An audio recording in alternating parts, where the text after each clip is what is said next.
Ohio University is known as one of the world's most haunted places. Over the many years, there have been a wide range of mysterious stories, leaving many buildings to possess a haunted history. In this episode of Haunted OU, we explore the most haunted locations on campus. We are now outside of one of Ohio University's most haunted rooms, Wilson Hall 428. Back in the 1970s, a student was observed performing a cult ritual and ended up passing away inside of the room. The goal of the ritual was to separate the soul from the body. The student passed away in a violent way while performing the ritual, and the room was converted into a mechanical room and renumbered to 415.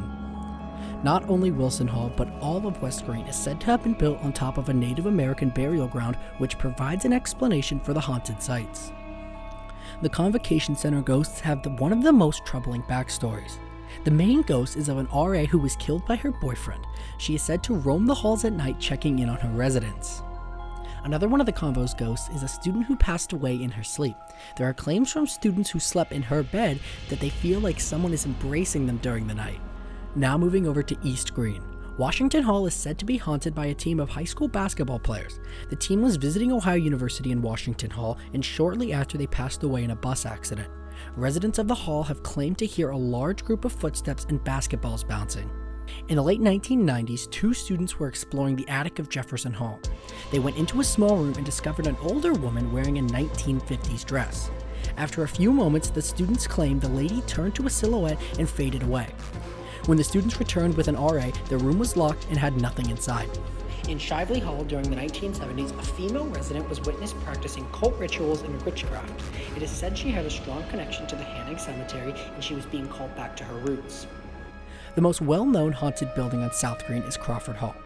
Crawford Hall is haunted by a ghost named Laura who fell from a fourth-story window and passed away. A few weeks after she died, an RA reported seeing a shadowy figure resembling Laura in her doorway at night. The figure said a few words and closed the door and left. The Alpha Omicron Pi House was once a stop on the Underground Railroad. When a group of people found out about it, they stormed the building and killed a freed slave named Nicodemus. To this day, it is said that Nicodemus haunts the building. The final place we will look at is Cutler Hall. Right in the middle of College Green, it is the oldest building on Ohio's campus. There is said to be a ghost haunting the clock tower. The claims say the ghost messes with the clock arms, however, the university says the clock just doesn't keep time well.